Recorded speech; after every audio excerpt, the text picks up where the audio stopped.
Good evening, Mr. Jones. It's great to have you on BryRadio. You're with the heads of school, Bry and Ollie, and it's great to have you in the studio, as I just said. So I think we've got a few little questions for you, kind of coming up to the end of term and a year on into your headship, I believe. So just a little bit of a first question. I think we're going to go into what was last week, last year, if that makes sense. So a year ago this week, what were you doing, if you remember? Yeah, so a year ago this week, I was going through the interview process in applying to become the next head of Bryanston. So I'd obviously been the acting head since November, and then this week was when a lot of the interviews were. So it was spread over a few weeks, but this was the final rounds, if you will. So I was trying to combine the end of term and keep everything going smoothly at school with all the interview processes as well. So it's quite a stressful time. I remember right. Definitely. But it all worked out well in the end. Yes, of course. So what does it feel like to be the head of Bryanston? Yeah, I mean, obviously people ask me that and quite often, and my stock answer is that I genuinely love it. It's brilliant. Feel very honoured to be the head of Bryanston, and I kind of recognise that if you look at other heads, I guess headship has come to me relatively quickly and earlier in my career, I guess. So I feel very honoured and very lucky that I've got this opportunity. But ultimately, it's an amazing school. And although my name is there as the head of Bryanston, it's a huge community. I think that's the thing that I've probably discovered most in this role.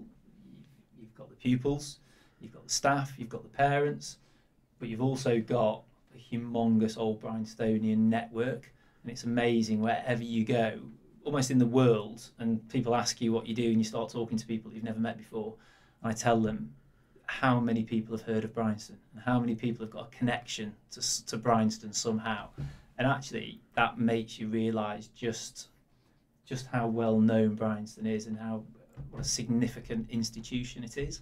And again, and sort of coming back to myself, I feel really honoured that I have the opportunity to be the head here. So yeah, I guess I don't know, did that answer your question in terms of what it means? Yes, of course. Yeah, definitely. So I'm sure lots of people are dying to know. So can you give us a little bit of an update on the current state of the school and what steps have been taken to ensure its continued success? Yeah, well, I could throw that back at you two, really, given that you're here at the moment, living and breathing it as heads of school. But an update on the current state of the school. I think it's busy, first and foremost. We are, as you are well aware, we're getting to the business end of the year. We're going into the final term, so it's for you guys and for the bees, it's public exams. So it's everybody's kind of gearing up towards that. I think you sort of notice that change. All the fun activities are out the way, the charities weekend and the A3 festival and all those bits and pieces, and now everyone's kind of in business mode. So I think that's what's happening at the moment in terms of the current feel. And I'd like to think there's a lot of energy about the place at the moment. I think there's lots of ideas out there. There's lots of projects that are running. And yeah, I think there's a lot of good energy, and there's a lot of good people are talking about Bryanston as an exciting place, which is super. And in terms of continued success, I guess we're always looking at that continued success. It's about reinforcing exactly what Bryanston is. I think that's so important. We've done a lot of work on that sort of hearts and minds piece, and the brilliant work around the promise and everything we've done there. And staying true to what has made Bryanston the school it is today and the success it's had. So the focus on the individual, our one-to-one tutoring, our Bryanston method, all those sorts of things, but at the same time just looking around it, the things that we need to be developing and how we're moving forward as a school. And we've done a lot of work on our strategy and the areas of excellence that we really want to focus on. And ultimately for me, it's about making sure that Bryanston is an environment where every pupil can fulfil their potential, because there's excellence within everybody, right? And the difficult part in your teenage years is not necessarily knowing where that area is and where that passion is. So I think the real key for me is how do we create an environment here that allows every pupil to fulfil their potential. And we talk a lot about our breadth of opportunities, and that's brilliant, but also our one-to-one tutoring, the coaching, the mentoring that goes into it. That's the environment that we're trying to create here. Of course. Yeah. So what would you say are some of the biggest trends and changes that you see on the horizon for Bryanston, and how do you plan for us to stay ahead of the curve in education and the skills pupils need to be successful? Big question. Trends, changes that you see on the horizon for Bryanston. I think education as a whole is going through change at the moment. A lot of that has been on the back of COVID and what happened there. I think we are starting to look at the types of pupils that schools want to be producing. What are the skill sets that pupils need when they leave school? And I think for too long we've had too narrow a focus on the purely academic outcomes. And now people are starting to realise the importance of the soft skills that pupils need to have when they leave here. So, if we just look at our standard education model, we're one of the only education systems in the world that asks pupils to specialise so early in terms of A levels, and that has worked for generations because pupils have specialised. They've chosen if they've gone on to university, chosen their degree, and they've gone off and done a career that's linked to that. And more often than not, they've stuck in one career. That's changing, and you guys will probably go and have 2, 3, 4, 5 different careers. And with what's happening with technology and innovation and disruption now, it is a very different environment. So that all-round holistic education is absolutely crucial. You've got to have the discipline, you've got to have the academic rigour. That's so important. That's what gets your foot through the door. But actually, it's far bigger than that. It's far bigger than that in terms of the problem solving, that skill set, the creative thinking. And in a weird way, Bryanston has always focused on that and has always been seen as a very progressive, liberal, out there school because we focused on those qualities. But now everybody else is talking the same language as us. And in a way, that's great because it reassures us that what we've been talking about the whole time has been right. But at the same time, it makes it harder for us to make that distinction between what we do and our approach in other schools. So that's a challenge for me and for us as a school to talk about how we do truly differentiate ourselves from other schools when they're using the same language. But the key is that we're really authentic about it, and you walk around Bryanston and you see what we're talking about is in action everywhere. I always think one of the best things is when you walk through Jeffreys and you see main corridor and main hall, and you just see one-to-one conversations that are going on there, and that is Bryanston. It's the relationship between the pupils and the staff, and that's one of the things that makes it so special. And throwing it back to you, I mean, that tutor system, how important has it been for you? For me, it's been really important, I would say. I love speaking to my tutor every week. Obviously, it's the 5th year that I've done that with her now. She's so lovely, and she's always helping me with anything that I need and stuff, like whether it's within the classroom or extracurricular, or even just like catching up about like my family and my day-to-day life. And so I've loved having her as my tutor. It's sad that it's coming to the end of the 5 years now, but I know that I'll definitely stay in touch with her after I leave school and update her on all the new stuff I'm sort of doing after Bryanston. So I've loved it. Yeah, absolutely. Similarly to Brie, actually. I've Dr. Carney, the wonderful Dr. Carney in physics, so little mention to him. But I mean, similarly, I think one of the great things that Bryanston has is not only its holistic approach to school life, but also, that one-to-one connection, as you were just saying, you get that immediately as soon as you walk into the main school corridor. Personally, I think it's been a huge guiding kind of theme for me really through Bryanston. So it's kind of kept me on the straight and narrow in most instances, kept me up to date with my work. Those little conversations, they go such a long way, not only with keeping you on track, but also with kind of all aspects of school life really, that whole holistic idea. It really kind of encapsulates in that kind of one conversation that you have with your tutor. So that weekly meeting, it really, really goes a long way. So I hope that answers your question. It does. It does. And again, throwing it back to you now, Go Mr. on, Jones. How do you measure the happiness of our pupils? It's quite a tricky one, I know. I can appreciate. So, and what efforts have been made so far to ensure that all pupils really feel supported and content? Yeah. And there is no measure for happiness.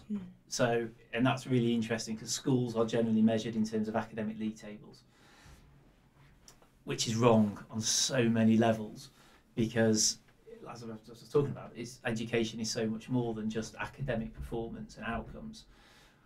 So how do we measure happiness? Well, ultimately, I guess we don't measure it. We don't put a value on it. But we have such systems here, and the pastoral care is absolutely at the heart of what we do. So, and again, I'm talking to the converted here with you two, but in terms of the house system that we have, the house masters, house mistresses, or house parents, you know, they're your daily contact. They're the ones who know what you're like. They recognise when you're up and you're down, when you're happy, when you're sad. Your matrons, you know, our catering team, whether it's in the cafe or the dining hall, your tutors. There's so many touch points at Bryanston, and people who know you individually, that it's that network to ensure that your happiness is always, it's of paramount importance. And I'm a massive believer that if you're going to get the most out of your 5 years here, or your 2 years or 3 years, however long it may be, you need to be happy. You need to enjoy it. And again, part of that is that taking ownership of the journey, which I think we do really well as a school, that we allow our pupils, although there's so much structure, actually at the top of that we allow that independence and for you to take ownership of it. And I think if you can do that and pupils are engaged in their journey, then they are going to be happier. But at the same time, we're dealing with the fallout of COVID, we're dealing with all the issues of mental health that we're seeing now, and that makes it a challenge, and schools have become very different places because of that. And 10, 15 years ago, you would focus on purely teaching, whereas now the pastoral side of school life has absolutely taken off, and quite rightly so. And teachers have had to learn to become kind of counsellors in a way as well, to help deal with those things.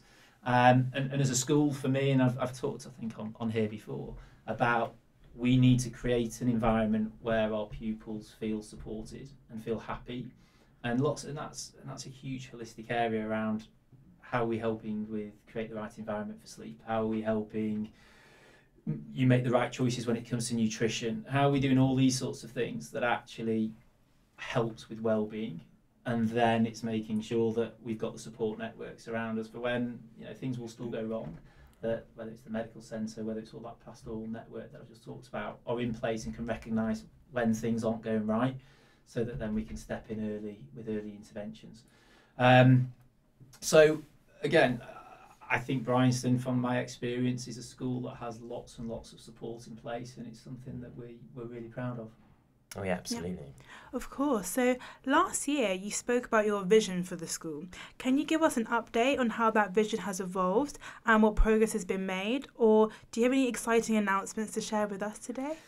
Yeah, it's been a busy 12 months. There's been lots going on. So in that time we have pretty much written and started delivering a new strategy. So again, sorry for any repetition, but at the heart of what we spoke about was what's made Bryanston what it is today. So making sure that we're true to our Bryanston method, which is all based on the Dalton plan with our educational approach.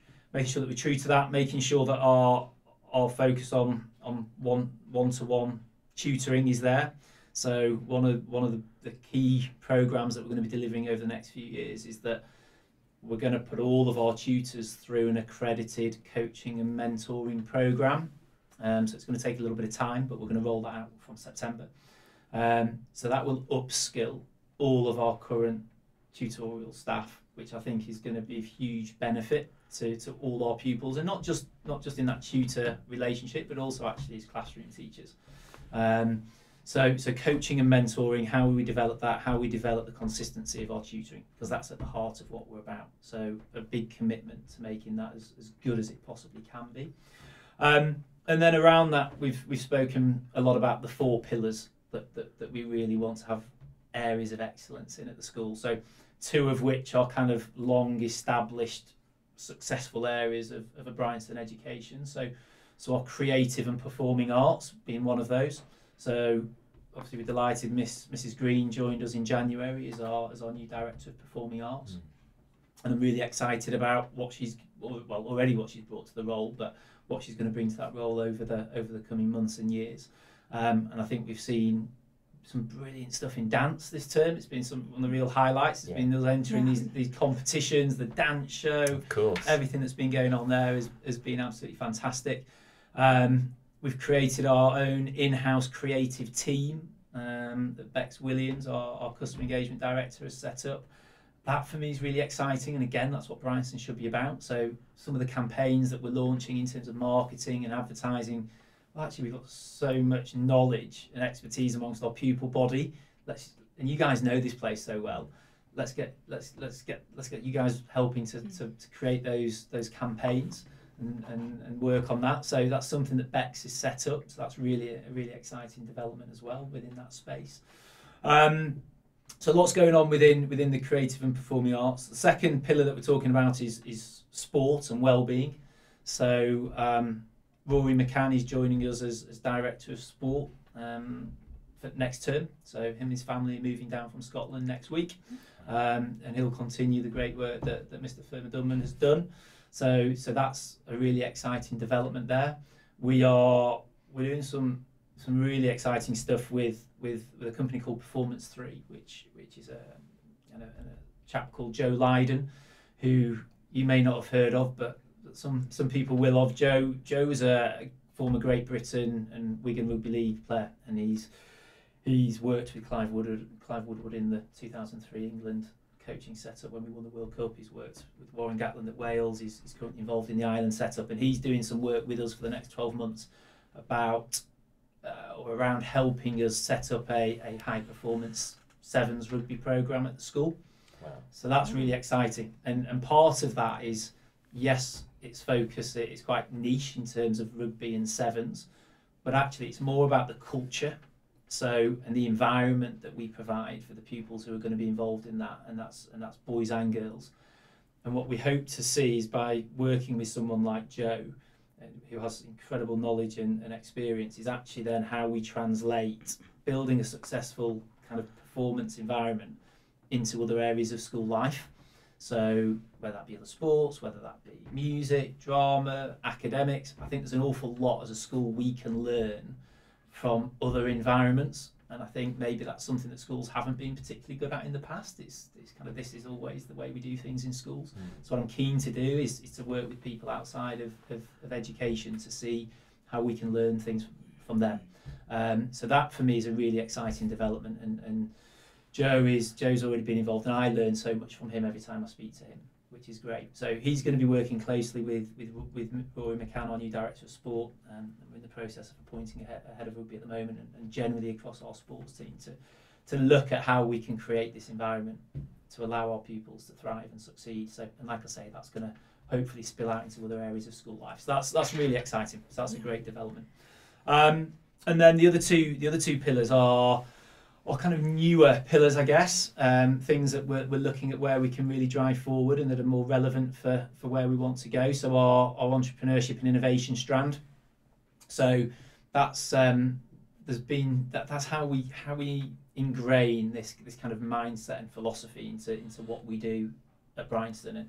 And again, if you talk to old Bryanstonians, I'm amazed at how many of them have gone on to do their own things. They've forged their own path in the world. And so I think it fits pretty naturally with what we're about anyway. I went to it was an OBs networking event up in London recently, and again, just listening to some of the stories of what these OBs have gone on to do is absolutely inspiring, and how we can link that back to you guys, to our current pupil body. I think there's stuff that we can be doing there. Our Green Power team, they came and asked for a bigger budget. They were fed up of their cardboard and chicken wire electric car, and they wanted a bigger budget to use some better materials. And rather than just looking at giving them that bigger budget, what we asked them to do was go away and create a pitch, write a deck, put together a sponsorship package. We got an old Bryanstonian who's doing great things in his own world at the moment to come back and help and support and mentor them.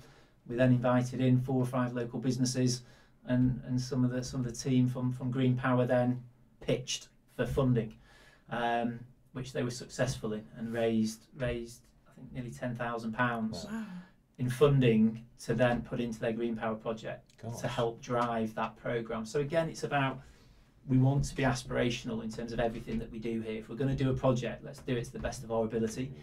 But in terms of entrepreneurship and innovation, let's always have that in our mindset as well. So that's really cool. That's really exciting. And now it's about looking for other opportunities in which to do that.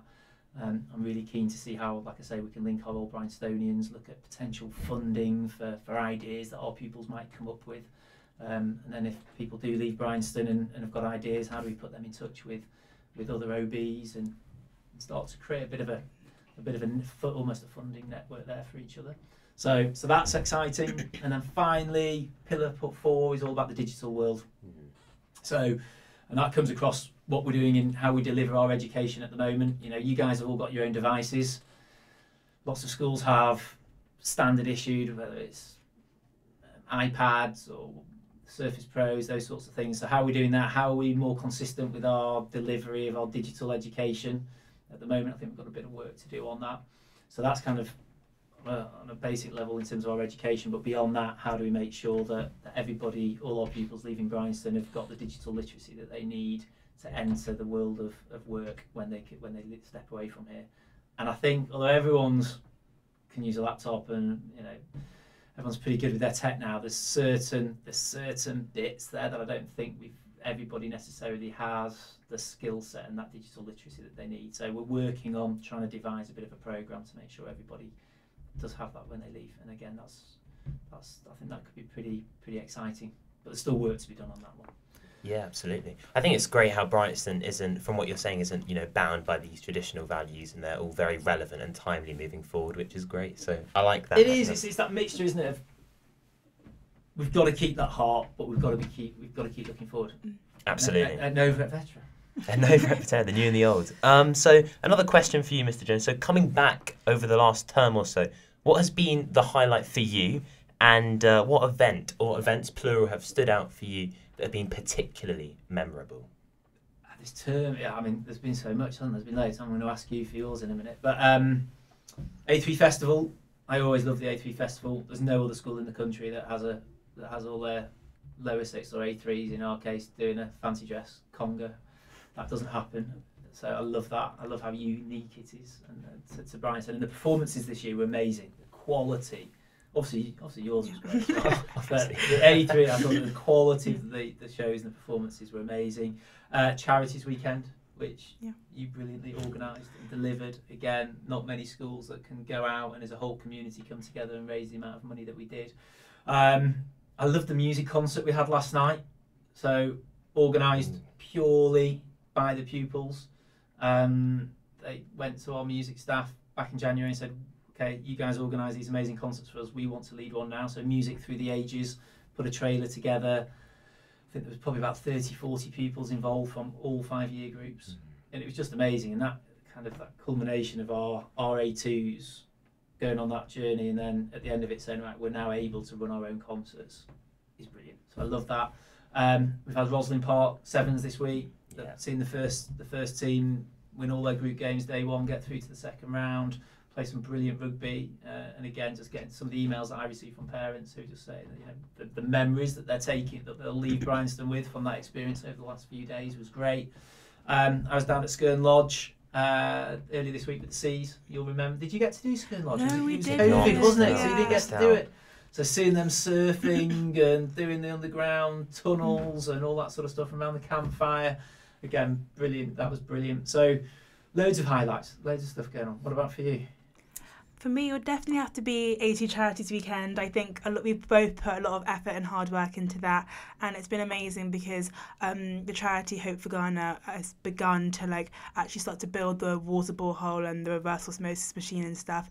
And so hopefully we'll get to see some more videos and photos over Easter and the beginning of next term, which is just amazing to see the product of all our hard work and fundraising, and being able to actually donate the money to be able to build infrastructure for a village of about 1,000 people to have clean, fresh running water, I think is so rewarding, and we're both so grateful for the opportunity to be able to do something like that. It's amazing. And how are we gonna feed back to everybody who is involved?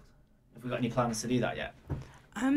No plans just as of yet, but I think as he sends me videos and photos and stuff, we might put like a video together and maybe like share that, just so that everyone can see, like, thank you all so much, this is what we've put together and this is what we've been able to do. I know that he sort of has like a couple of photos and stuff, so we can always put that together, and just like a lot of the community people be like thanking us and like saying that in the videos as well, so we can show that to everyone, which would be great. Yeah, likewise. I feel like I have to. I feel like I do. Admittedly, it was absolutely great fun. A lot of hard work, but similarly to Brie, I think the A2 Charities Weekend, as always, is a staple of the spring term. I think a little bit more so for us this year, obviously, because it's, I guess it's our A2 Charities Weekend. A lot of hard work, a lot of which we're super grateful for, money raised, going to some great causes, as Brie was just saying. I think for me, the quality of the A3 Festival this year was really out of this world. It was something I completely wasn't expecting. Obviously, the quality, as always, is pretty good. But I think this year's bunch of A3s are incredibly talented, and they put on 7 incredible, great plays that, were, I think a couple of them definitely, more so than other years, in my opinion, were really, had that West End almost quality to it, and, had that touring capability, which I believe, I want to say Fleabag, I believe, has the potential, or maybe even is, after speaking to a couple of girls in that, going on tour, I think, or they're re-performing it, which just shows how incredible and talented some of the Bryanston pupils are. They're really keen to take it up to Edinburgh Fringe.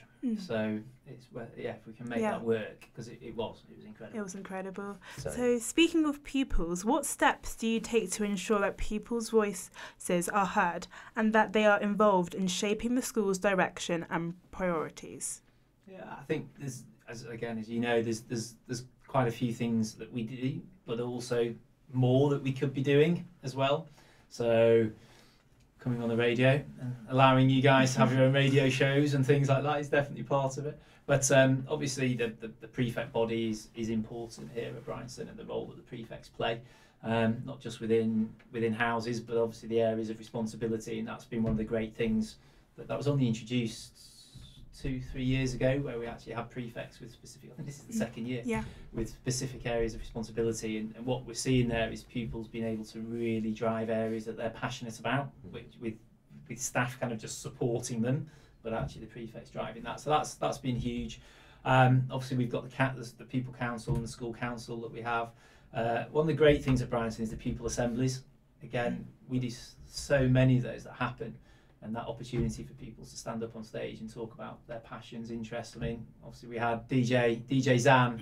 We did on Monday talking about his music, and I'm not sure I need to do any more assemblies, to be honest. I think he can take over. So there's lots of opportunities for our pupils to be involved, hopefully, in various areas of school life. But like I say, I think there's always more we could be doing in that. But again, as a school, compared to other schools that I've worked at, the involvement of the pupils is far greater here. And I think part of that is because, again, it comes back to that fact that they feel like there's more engagement and more ownership of the journey, and they're treated like adults, so as much as possible. So I think we're pretty good at it, but definitely always look at ways to improve.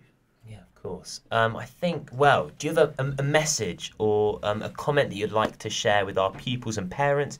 And what would your hopes for the school, what were your hopes really for the school in the coming academic year? Yeah, I think really it's a thank you to the pupils and the parents for making my first year so enjoyable.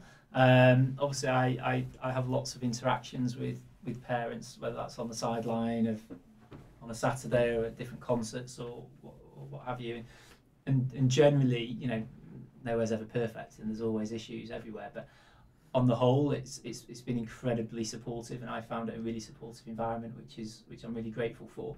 And ultimately, I think looking ahead, myself, the whole staff body here are incredibly committed to making Bryanston the best it possibly can be, and it's got such a strong foundation, and our whole educational philosophy is so current and it's absolutely spot on for what education should be. But it's about always looking forward and how we are best preparing you guys to leave Bryanston as well equipped as you possibly can be to go and make a difference in the world. And that's our ambition, and we've got to be ambitious. We've got to be ambitious for you, and I will never make any apologies for having high expectations, because we want to create an aspirational culture at Bryanston where we provide you with all these amazing opportunities. And my plea for anybody who's here or who's thinking of coming to Bryanston is that they come here with an open mind and with an attitude and a mindset that they're going to try things, and they're going to try and be the best that they can be, and that we create a culture and environment where everybody's trying to get everything they can out of themselves and be the best that they possibly can.